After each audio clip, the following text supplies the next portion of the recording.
Shalom. Para lisan untuk kita hari ini Minggu 4 Oktober 2020. Majelis Jemaat mengucapkan selamat datang dan selamat beribadah kepada seluruh jemaat dan bagi saudara-saudari yang baru pertama kali beribadah di Metro. Kami menyambut dengan sukacita atas kebersamaannya. Dan apabila saudara-saudari belum mempunyai tempat ibadah yang tetap, majelis jemaat undang untuk beribadah bersama-sama dan mengikuti berbagai kegiatan gerejawi dengan kami. Untuk pelayanan lebih lanjut dapat menghubungi majelis jemaat atau sekretariat gereja pada hari Minggu 4 Oktober 2020 setelah pelayanan firman selesai. Dalam buku minggu ini 4 Oktober 2020 pelayanan firman dilayani oleh Pendeta Miguel Paulus Sitorang. Majelis jemaat mengucapkan selamat pelayanan. Yang kedua, pakai kesempatan kedua dan kesempatan disampaikan atau dimasukkan ke dalam kotak persembahan yang disiapkan majelis jemaat untuk masuk gereja. Pada saat ibadah usai atau dapat mentransfer melalui rekening gereja. Penyerahan persembahan dalam doa dilaksanakan di dalam ibadah. Yang ketiga, pemilihan penentuan periode 2021 sama dengan 2024. Sehubungan dengan berakhirnya masa pelayanan beberapa jemaat, yakni yang lebih kedua, penentuan pertama, penentuan versi Jakarta, penentuan Susana Mereka, periode yang pertama, penentuan Tulu Seopo, penentuan Deni Papua, penentuan Alen Susanto, dan penentuan Supradi di Pos Karahena. Maka pada bulan Maret 2021 maka akan menggantikan penentuan yang berakhir masa pelayanannya tersebut. Kami memandang perlu untuk mengangkat penentuan baru untuk masa tahun pelayanan April 2021 sampai dengan Maret 2024. Mohon perhatian segenap jemaat. Ibadah online sementara dengan memperhatikan perkembangan peningkatan pasien COVID-19 di Kota Metro dan juga hasil koordinasi dengan Satgas COVID-19, maka dalam PMJ pada 14 September 2020 memutuskan memulai ibadah online pada Minggu 27 September 2020 dilakukan secara online. Link ibadah online akan diinformasikan ke jemaat melalui WhatsApp, Zoom, dan lain-lain. Demikian para alasan kita minggu ini. Tuhan memberkati.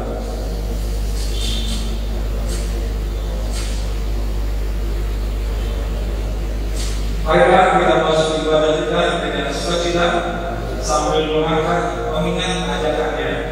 Bernyanyilah bagi Tuhan hai segala bumi, kabarkanlah keselamatan yang daripadanya dari hari ke hari. Ceritakanlah kemuliaannya di antara bangsa-bangsa dan perbuatan-perbuatannya yang ajaib di antara segala suku bangsa.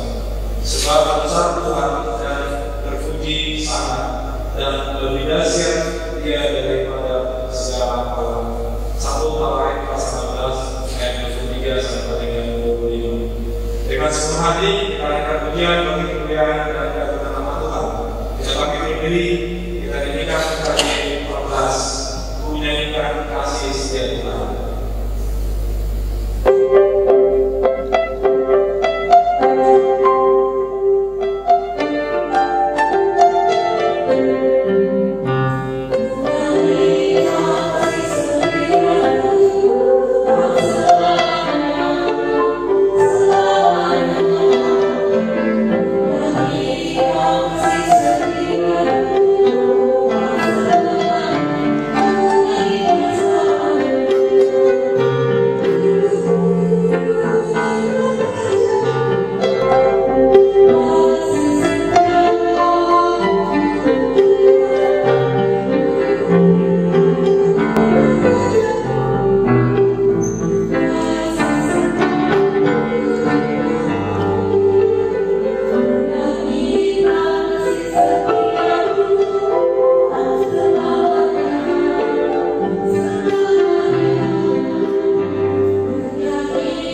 kita mengingat bahwa bulan Oktober menjadi sebuah perayaan dalam perayaan bulan keluarga. Meskipun kita melihat di masa pandemi ini ada situasi-situasi yang membuat banyak anggota keluarga yang terpisah dengan tempat dan lama tidak berjumpa karena masa pandemi. Namun janganlah ketika saat ini kita merayakan bulan keluarga, jarak yang terpisah, soal tempat tidak memisahkan kita kasih kita bersama keluarga kita dimanapun mereka berada saat ini. Di tengah momen ini pula kita disadarkan bahwa di tengah kemajuan zaman ini ada banyak kekuatan-kekuatan yang dapat merampas orientasi kita dari Tuhan, merebut persekutuan kita dengan Tuhan sebagai umat percaya, merenggut indahnya manisnya bersama kita juga di dalam keluarga. Melalui tema minggu ini, keluargaku adalah kebun anggunku, kita semua diajar untuk lebih peka dan waspada pada setiap pengaruh yang dapat memisahkan kita dari indahnya persekutuan. Kita diajar untuk lebih memfokuskan diri kepada Tuhan, lebih fokus memperhatikan pada setiap anggota keluarga kita, agar semua anggota keluarga rindu bersama-sama menjalin hubungan dengan Tuhan dalam sebuah persekutuan yang indah sebagai keluarga Allah. Setiap anggota keluarga juga diingatkan untuk dapat saling berbagi dan memberi perhatian, berbagi pengalaman kehidupan, baik saat membutuhkan dukungan maupun dapat berbagi dalam kegembiraan. Jika saat ini perhatian kita masih lebih banyak tertuju pada hal pekerjaan atau mungkin saja untuk kesenangan diri kita sendiri hingga membuat hubungan kita menjadi kurang harmonis, mari saat ini kita datang kepada Tuhan, memohon pengampunannya dan memohon Allah mencurahkan rohnya yang memampukan kita untuk dapat lebih lagi memberi perhatian kepada setiap anggota keluarga kita dan memberi perhatian untuk memperhatikan hubungan kita dengan Tuhan. Mari kita ambil waktu untuk saat ini, kita ambil waktu untuk berdoa secara pribadi. Kita berdoa.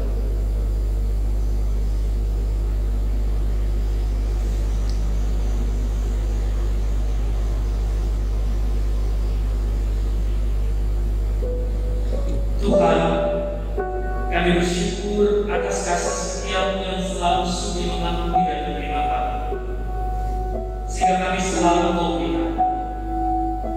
Kami juga bersyukur untuk keluarga yang telah Kau anugerahkan kepada kami.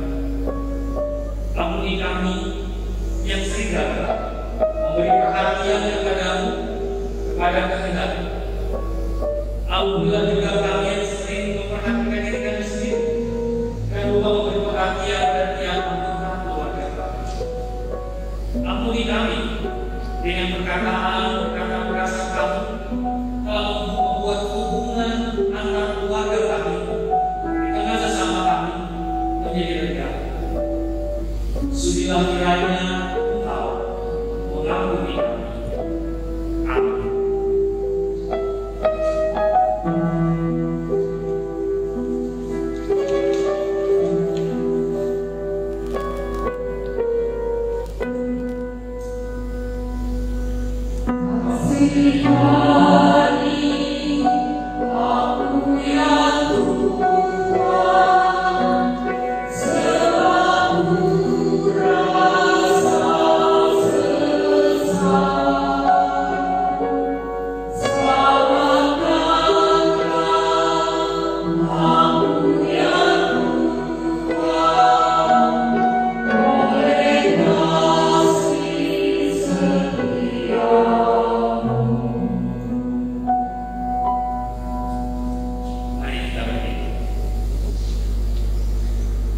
Dengarkanlah berita anugerah menurut Mazmur 145 ayat 9 demikian. Tuhan itu baik kepada semua orang dan penuh rahmat terhadap segala yang dijadikannya. Di dalam Kristus Kristus Engkau telah diampuni. Dalam Kristus Engkau telah diampuni. Damai Kristus besertamu. Damai Kristus besertamu.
Umat Tuhan, mari kita satukan hati kita untuk mendengar sabda Tuhan. Kita berdoa. Tuhan, kami bersyukur untuk setiap kesempatan indah yang memberikan kepada kami. Kami bersyukur untuk keluarga yang Kau berikan, Kau hadirkan di tengah-tengah kehidupan kami. Dan saat ini Bapa, di tengah kami mengingat perayaan bulan keluarga pada masa pandemi ini, tolonglah kami dapat melihat kembali makna kehadiran tiap anggota keluarga kami. Dan biarlah kiranya lewat sabda Tuhan kami diperkaya dengan pemahaman baru, dengan semangat baru untuk menghidupkan persekutuan yang indah di tengah-tengah keluarga kami, untuk lebih fokus memperhatikan kehidupan setiap anggota keluarga kami. Tolong kami Tuhan agar kami pun dapat mengerti setiap sabda-Mu yang kami baca, kami renungkan bersama-sama. Di dalam nama Tuhan Yesus Kristus kami berdoa. Amin. Bapak, Ibu, dan Saudara, kita merenungkan tema kita minggu ini, keluargaku adalah kebun anggurku, melalui bacaan Injil Matius pasalnya yang ke-21, ayat 33 sampai dengan ayatnya yang ke-46.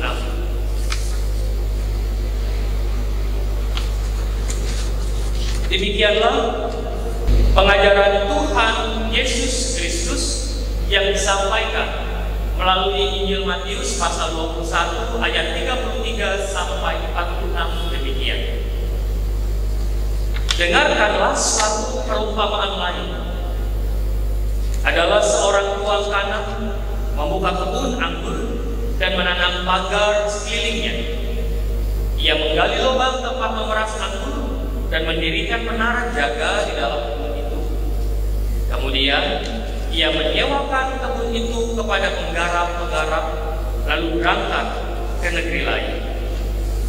Ketika hampir tiba musim petik, ia menyuruh hamba-hambanya kepada penggarap-penggarap itu untuk menerima hasil yang menjadi bagiannya. Tetapi penggarap-penggarap itu menangkap hamba-hambanya itu. Mereka memukul yang seorang, membunuh yang lain, dan melempari yang lain pula dengan batu. Kemudian tuan itu menyuruh pula hamba-hamba yang lain, lebih banyak daripada yang semula. Tetapi mereka pun diperlakukan sama seperti kawan-kawan mereka. Akhirnya ia menyuruh anaknya kepada mereka. Katanya, "Anakku akan mereka segala." Tetapi ketika penggarap-penggarap itu melihat anaknya itu, mereka berkata seorang kepada yang lain, "Ia adalah ahli waris. Mari kita bunuh dia, supaya warisannya menjadi milik kita." Mereka menangkapnya dan melemparkannya keluar kebun anggur, lalu membunuhnya. Maka apabila tuan kebun anggur itu datang, apakah yang akan dilakukannya dengan penggarap-penggarap itu? Kata mereka kepadanya, "Ia akan membinasakan orang-orang jahat itu, dan kebun anggurnya akan disewakannya kepada penggarap-penggarap lain yang akan menyerahkan hasilnya kepadanya pada waktunya." Kata Yesus kepada mereka, "Belum pernahkah kamu baca dalam kitab suci, batu yang dibuang oleh tukang-tukang bangunan telah menjadi batu penjuru? Hal itu terjadi dari pihak Tuhan, suatu perbuatan ajaib di mata Tuhan. Sebab itu, aku berkata kepadamu, bahwa kerajaan Allah akan diambil daripadamu dan akan diberikan kepada suatu bangsa yang akan menghasilkan buah kerajaan itu. Dan barang siapa jatuh ke atas batu itu, ia akan hancur. Dan barang siapa ditimpa batu itu, ia akan remuk." Ketika imam-imam kepala dan orang-orang Farisi mendengar perumpamaan Yesus, mereka mengerti bahwa merekalah yang dimaksudkan, dan mereka berusaha untuk menangkap dia. Tetapi mereka takut kepada orang banyak, karena orang banyak itu menganggap dia nabi. Demikianlah Injil Tuhan Yesus Kristus. Berbahagialah mereka yang mendengar sabda Allah dan yang memeliharanya. Haleluya.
Dalam perasaan rindu pulang ini, yang seringkali digambarkan home sweet home, rumahku istanaku.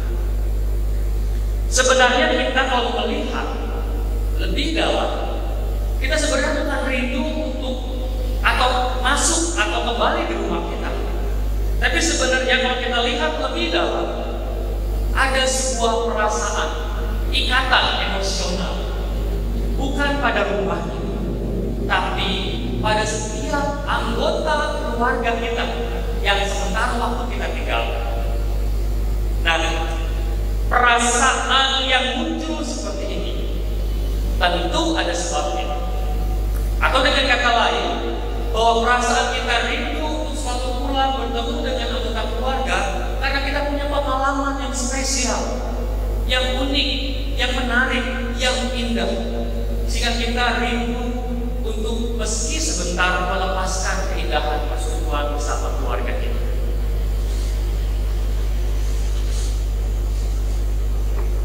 Di sini kita melihat betapa pentingnya peran setiap anggota keluarga untuk menghadirkan suasana, situasi seperti yang kita sudah sebutkan di atas tadi, yang menimbulkan rasa rindu ketika berpisah dengan kita.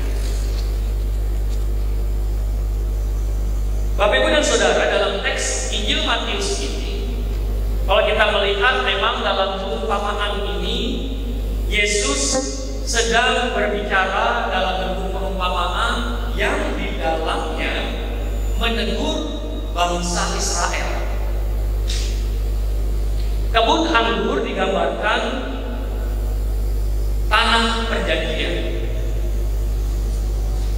Kemudian para penggarap tanah perjanjian atau bangsa Israel sendiri atau rakyat Israel sendiri, para penggarap bisa digambarkan kalau di sini dengan orang-orang yang dipercayakan Allah untuk memimpin mereka, baik secara politis maupun juga secara spiritual. Dan siapa sih Tuhan pemilik kebun itu? Yaitu Allah. Nah, Bapak, Ibu, dan Saudara, kita melihat di sini bahwa keberhasilan penggarapan kebun itu ini sangat diharapkan oleh si Tuhan itu. Nah, Bapak, Ibu, kalau kita mau berbicara di sini, sebenarnya dalam pengolahan lahan ini ada 3 cara. Pertama, lahan bisa saja dikelola oleh pemilik kebun. Contohnya saya punya kebun. Saya mengelolanya sendiri dan saya mendapatkan hasilnya untuk diri saya sendiri, hasil panennya. Yang kedua, saya punya kebun, lalu saya membayar orang lain. Jadi orang lain bekerja sebagai seorang upahan di kebun anggur saya. Lalu hasilnya semua hasil saya dapat. Orang ini saya bayar sesuai dengan perjanjian. Yang ketiga, kita mungkin pernah mengenal istilah orang yang bilang paron. Istilahnya paron, bagi hasil. Nah, perumpamaan yang digambarkan oleh Yesus dalam perikop kita ini, para penggarap-penggarap itu adalah orang yang berbagi hasil dari kebun anggur dengan si pemilik lahan. Berbagi hasil di sini kalau diterapkan dengan kalau tuan tanah itu atau tuan pemilik kebun itu adalah Allah, hasil yang dicapai adalah kemuliaan. Jadi Allah mengajak umatnya yang dipercaya untuk mengelola, untuk memimpin bangsa Israel berbagi kemuliaan. Tapi sayangnya kalau kita melihat para penggarap ini adalah para penggarap yang jahat. Mereka menggunakan kesempatan itu untuk kepentingan pribadi. Yang harusnya kemuliaan atau hasil kebun anggur itu bisa dibagi, yaitu mana hak si penggarap dan mana hak si pemilik kebun. Mereka mengingini semua hasilnya untuk mereka. Dengan kata lain, semua kemuliaan yang harusnya milik Allah menjadi milik mereka. Namun dalam konteks ini, khususnya di dalam perayaan keluarga, perihal perumpamaan kebun anggur, kita maknai ulang dengan pemahaman baru bahwa setiap pokok anggur dalam kebun anggur ini adalah tiap anggota keluarga kita. Dan siapa penggarap kebun anggur itu? Penggarap kebun anggur ini bukan semata-mata tanggung jawab orang, tapi para penggarap kebun anggur itu bisa digambarkan setiap anggota keluarga berperan serta bertanggung jawab untuk sebuah keberhasilan kebun anggur. Dari sini kita melihat, kita hubungkan dengan situasi saat ini, di mana situasi saat ini kita sedang menjumpai kenyataan bahwa ada banyak orang tua yang lebih memperhatikan pekerjaannya dengan alasan bahwa semua yang dikerjakan ini nantinya juga akan dinikmati oleh anggota keluarga. Namun pada kenyataannya pekerjaan menjadi yang utama. Yang seringkali terjadi bahwa pekerjaan itu menguras banyak perhatiannya sehingga perhatian bersama keluarga terabaikan. Ada komunikasi yang hilang, ada waktu kebersamaan yang hilang, ada waktu di mana membangun hubungan untuk saling mengenal. Orang tua dengan anak, anak mengenal orang tua hilang karena kesibukan. Bisa juga dengan alasan lain bahwa orang tua ada juga yang kerap memaksakan keinginannya kepada anak-anaknya, sehingga ketika seorang tua berharap lebih, yang sebetulnya adalah ambisi pribadinya yang dipakai dan diterapkan untuk anak-anaknya terbuka. Akhirnya hubungan antara orang tua dan anak renggang. Sebaliknya juga ada kenyataan saat ini di mana anak-anak juga kurang memperhatikan hubungan dengan orang tuanya. Saat ini masanya masa teknologi. Dari anak-anak dewasa, dari orang dewasa sampai anak bayi usia bahkan balita sudah mengenal namanya gadget, dan bagaimana cara mengoperasikannya mereka sudah tahu. Nah, di sini kita melihat bahwa terkadang, dan bukan hanya terkadang, bahkan kita sering melihat ada banyak anak-anak yang tidak memperhatikan lagi kebersamaan di tengah keluarganya. Asik dengan gadgetnya, entah bermain game, entah berkomunikasi dengan teman-teman dunia mayanya. Mereka asik dengan dunianya sendiri, sehingga ada yang terhilang hubungan dengan orang tuanya, hubungan dengan anggota keluarganya, kakak dengan adik, orang tua dengan anak, anak dengan orang tua terhilang karena keasikan tersendiri. Bahkan juga ada yang begitu gandrungnya dengan gadget sehingga ketergantungan dengan gadget, menimbulkan juga gejala-gejala yang mempengaruhi kejiwaan. Nah, Bapak Ibu, kita bisa melihat kalau kita saat ini diingatkan kembali, keluarga adalah kebun anggur. Lewat teks ini kita semua diingatkan, baik suami, istri, orang tua, anak, kakak, adik, kita semua diajak kembali untuk saling memperhatikan, saling menghormati, saling berbagi. Ketika setiap anggota keluarga masing-masing melakukan tugas dan tanggung jawabnya dengan baik, dia berperan sebagai penggarap-penggarap yang baik. Dia tidak memperlakukan kesempatan yang diberikan untuk kesenangan atau kepentingan sendiri, tapi dia mementingkan keluarga, kebun anggur, dan juga dia bertanggung jawab untuk hasilnya kepada kita. Ketika suami istri saling berbagi pengalaman, saling menghormati, hasilnya juga bisa kita rasakan sendiri. Ketika orang tua, suami istri, ayah ibu terjalin komunikasi yang baik, hubungan menjadi indah. Hubungan yang indah di antara orang tua dapat dilihat oleh anak-anak, menjadi contoh untuk anak-anak. Kemudian orang tua dan anak, ketika orang tua tidak hanya memperhatikan pekerjaan yang ditekuninya, tapi juga melihat bahwa anggota keluarga adalah bagian tanggung jawab yang lain yang harus dikerjakan, yang harus diperhatikan, dan pertumbuhan mereka merupakan hasil kebun anggur yang baik. Hubungan yang baik memberi gambaran buah-buah anggur yang manis, menjadi kemuliaan bagi nama. Kita juga melihat bagaimana anak-anak yang tak menyia-nyiakan nasihat ataupun usaha orang tuanya, sehingga ketika orang tua menyiapkan masa depan untuk anak-anak dan anak-anak bertanggung jawab dengan menggunakan kesempatan itu sebaik-baiknya,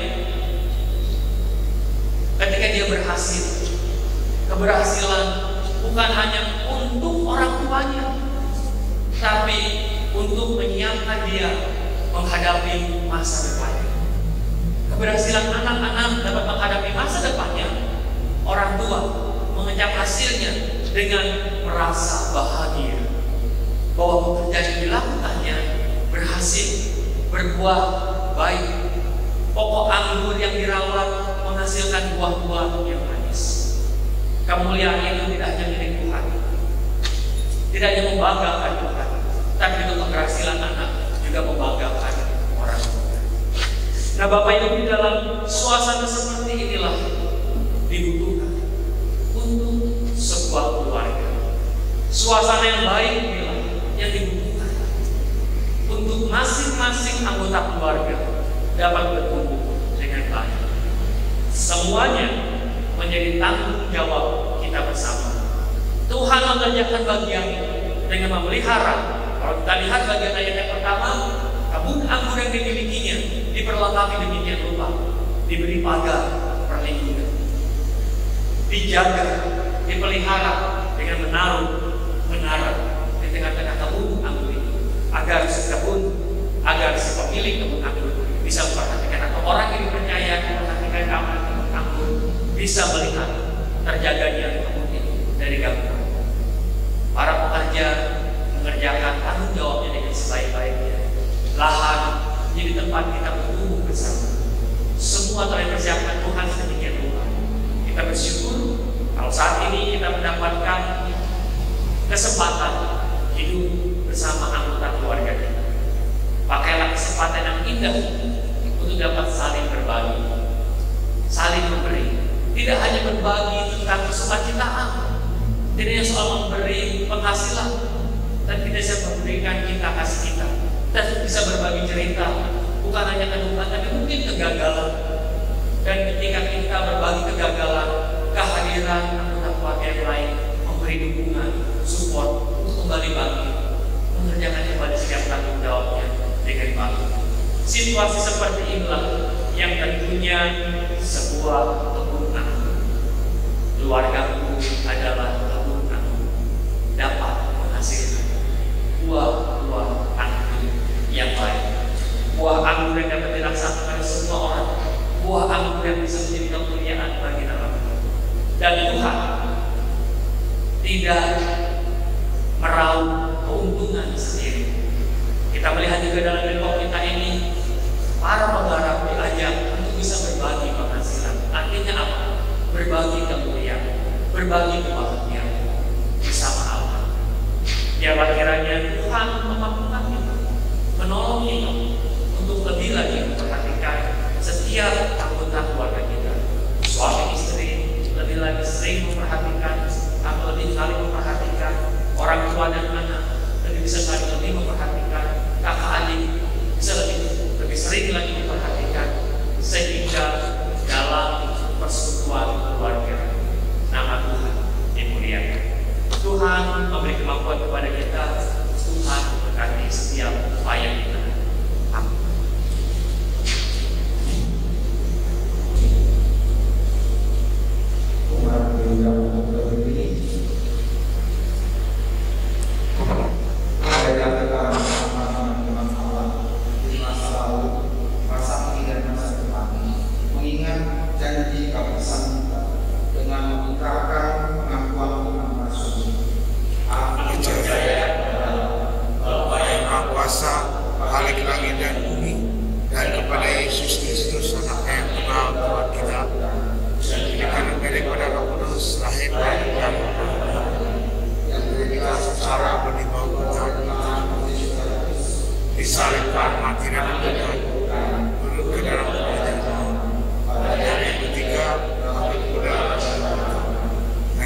mengingatkan kembali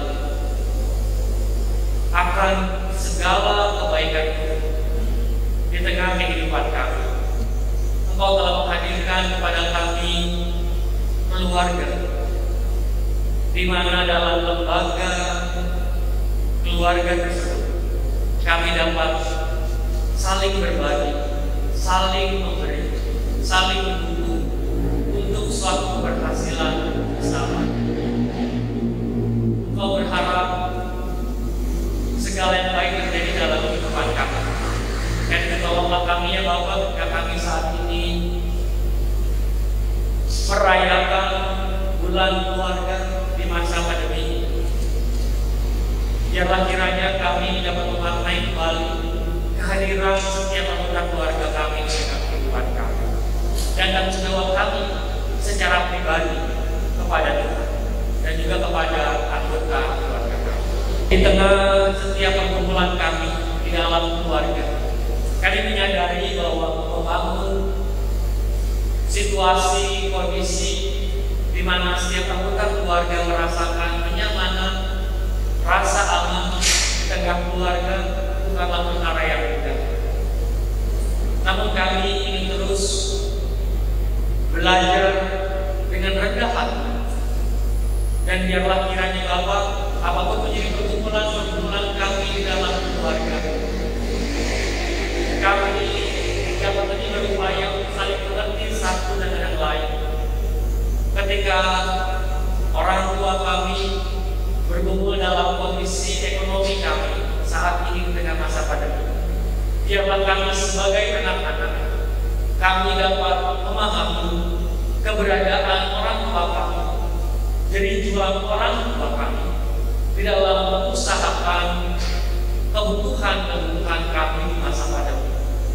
Tolonglah kami juga sebagai orang tua ya Bapak, agar kami juga dapat mengerti kebutuhan anak-anak kami, dan biarlah kami lebih bijaksana sebagai orang tua di dalam mendidik dan memberi keteladanan kepada anak-anak kami. Kami juga berdoa ya Bapak untuk jemaatku yang bergumul dalam pergumulan mereka masing-masing, dalam pekerjaan mereka, dalam rumah tangga mereka, dalam usaha-usaha yang mereka kelola di tengah masa pandemi ini. Tolonglah kami ya Bapak, agar kami senantiasa lebih bergantung kepada Tuhan.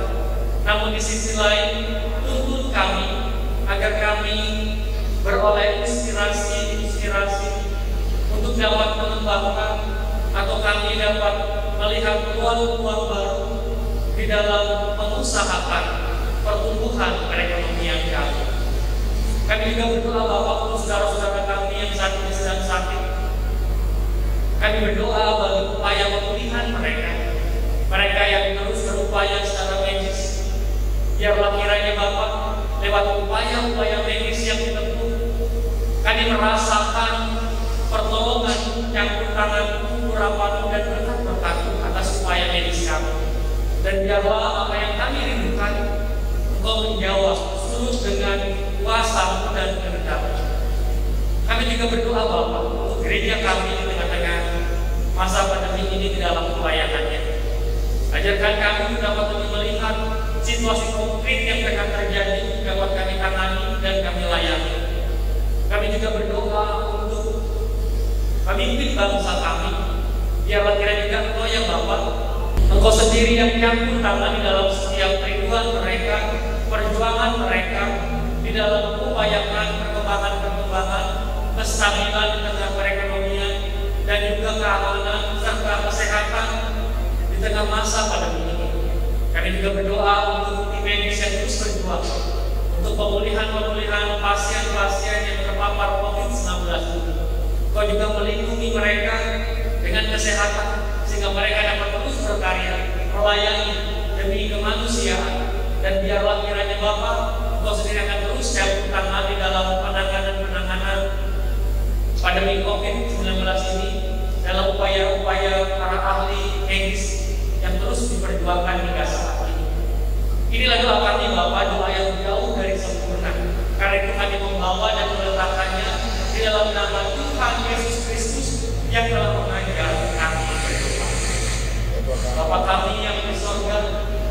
kuduskanlah namamu, datanglah kerajaan, jadilah kehendak-Mu di bumi seperti di surga.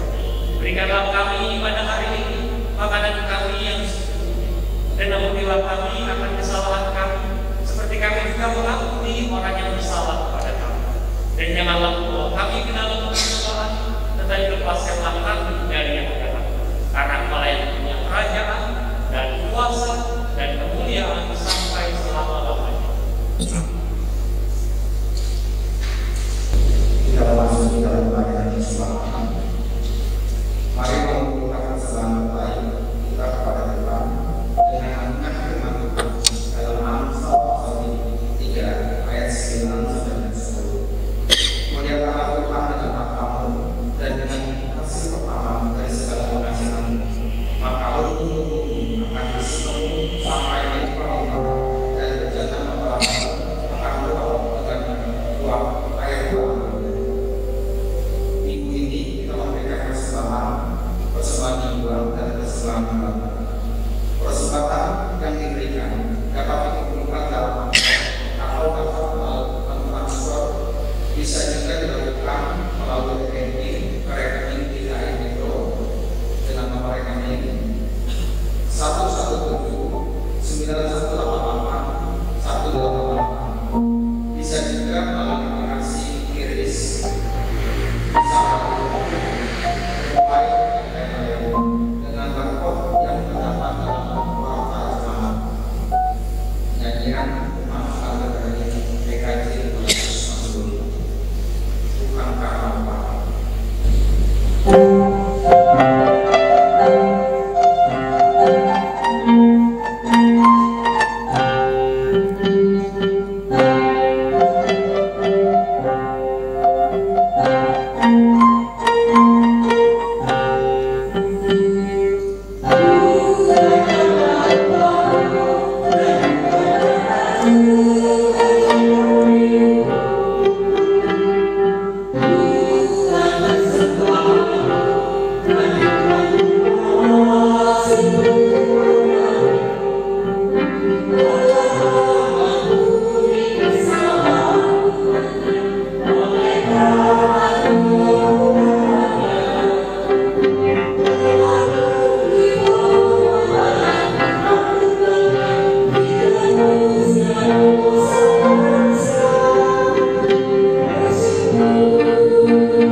Umat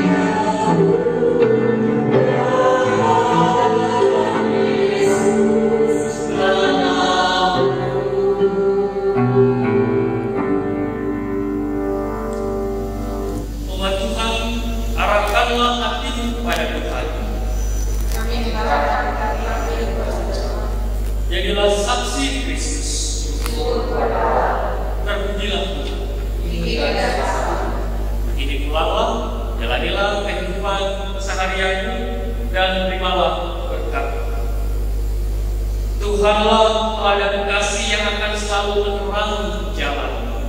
Tuhanlah sang pemberi kehidupan yang akan selalu memberkati dan menaungi dalam kasih.